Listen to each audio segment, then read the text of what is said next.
एक गांव में भोला नाम का एक लड़का था। तब लोग उसे उसके छोटे कद की वजह से छोटू कह के बुलाते थे। बेचारा बहुत परेशान रहता था, एक तो अपने कद से, ऊपर से अपनी बेरोजगारी से।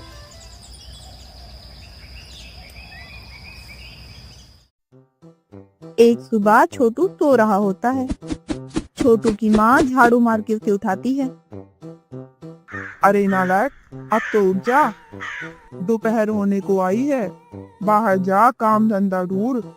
कब तक यूं ही चारपाई तोड़ेगा? अरे माँ, क्यों मार रही हो? अभी तो दोपहर भी नहीं हुई। तो क्या पूरी दोपहर के बाद उठेगा? जा, जाके बाहर काम धंधा ढूंढ। अरे कोई काम देता ही कहाँ है मुझे, उल्टा मेरा नाता का देखकर मजाक और उड़ाते हैं। तो भी जा, पर काम ढूंढ जाके। अपनी माँ की बात सुन के छोटू चाय की टपरी पे आके बैठ जाता है। अबे छोटू, आज फिर उधारी में पिएगा? अबे अब तो कमा ले, कब देगा मेरे पैसे तू? अबे ले लेना, नहीं भाग रहा तेरे 10 रुपए लेके। चाय पिला दे, वैसे ही दिमाग खराब है। हाँ राजू भैया, चाय पिला दो, नहीं तो ये बोना तुम्हें लंबा कर देगा।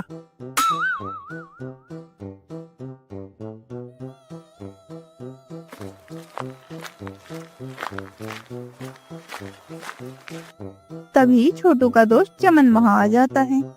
और भाई छोटू, आज फिर काकी की गालियां खा के आया है? अरे यार, तुझे पता है उनका रोज का है, पर मैं क्या करूं, मेरे कद को देखकर कोई काम पे रखता ही नहीं। तेरा सही है, अपना खेत है, उसी पे काम करके घर चला लेता है। मेरे पास तो अपना खेत भी नहीं है यार। तभी सामने बैठा आदमी फिर बोलता है। अच्छा, और खेत में हल क्या बिल्लियों से चलवाएगा? बैल तो तुझसे चलेंगे नहीं। चाय वाला और वो आदमी जोर से हंसते हैं। अबे चुप हो जा, नहीं तो सीढ़ी पे चढ़ के तेरे दांत तोड़ दूंगा सारे। चमन चल यार, कहीं और चल के बात करते हैं। यहाँ रहूंगा ना तो मेरा दिमाग खराब हो जाएगा।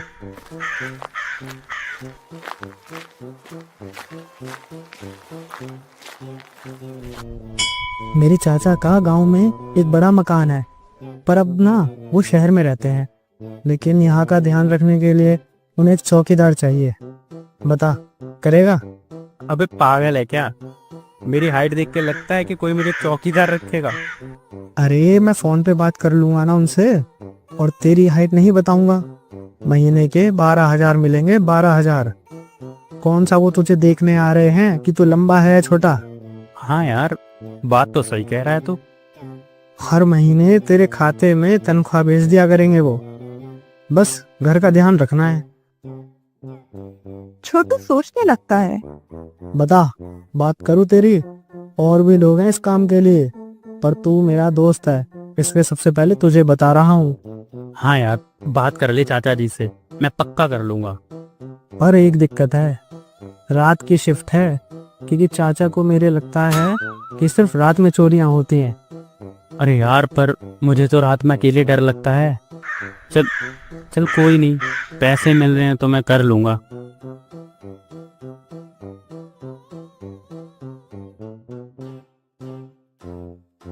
चमन अपने चाचा से बात करके छोटू की नौकरी लगवा देता है।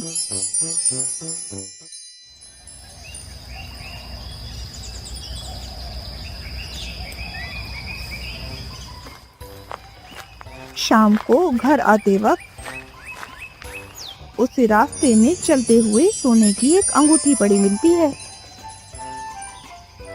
अरे वाह, सोने की अंगूठी! लगता है आज भगवान मुझ पे बहुत मेहरबान है। आज नौकरी भी लग गई और इतनी चमकदार सोने की अंगूठी भी। छोटू, अब तो तेरे दिन बदलने वाले हैं। वो इस अंगूठी को जेब में रखकर घर की ओर निकल जाता है। वो जैसे ही घर में दिखता है, उसे अपनी माँ झाड़ू लेकर खड़ी मिलती है। आ गया नालायक, चाय की टपरी पे पूरा दिन बिता के। बहुत थक गया होगा ना?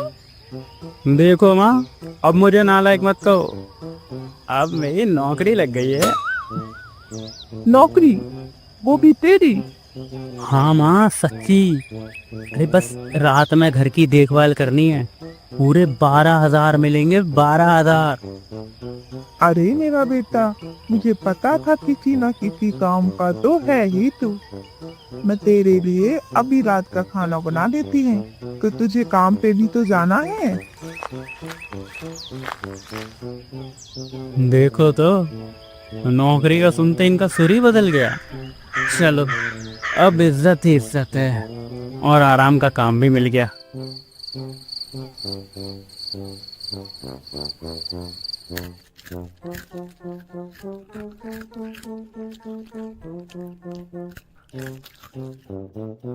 छोटू खा पी के बैठ के बोलता है, अरे यार, माँ ने नौकरी को खुशी में ज्यादा ही मूली के पराठे खिला दिए। पेट खराब ना हो जाए। थोड़ी देर में वो घर से चमन के चाचा के घर के लिए निकलता है।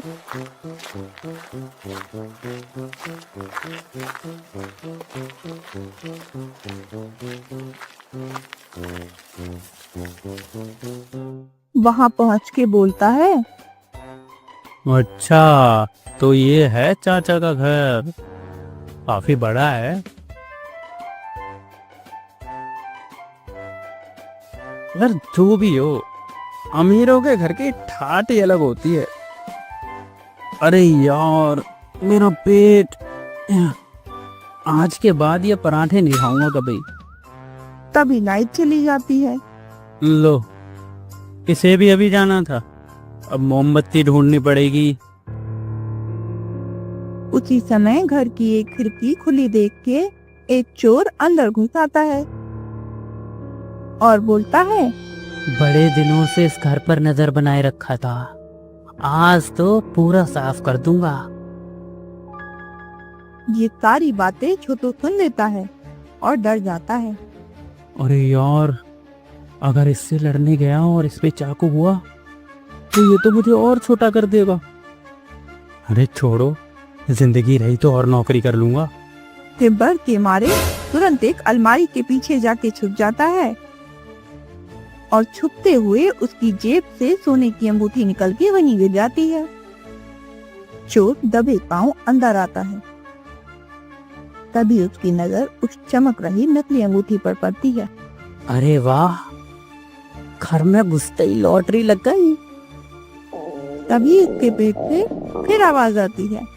चोर आगे जाके जैसे ही अंगूठी उठाने वाला होता है, तभी छोटू के पेट से बड़ी तेज गैस का गोला बाहर आता है। उसे सूंघते ही चोर तुरंत बेहोश हो जाता है। छोटू पीछे मुड़ के देखता है तो पाता है कि चोर बेहोश पड़ा है। ये देख के वो बड़ा खुश होता है। हे भगवान, आखिरकार माँ के मूली के पराठों ने आज जान और इज्जत दोनों बचा ली। अगली सुबह सारे लोग इकट्ठा होते हैं और पुलिस आके चोर को पकड़ के ले जाती है।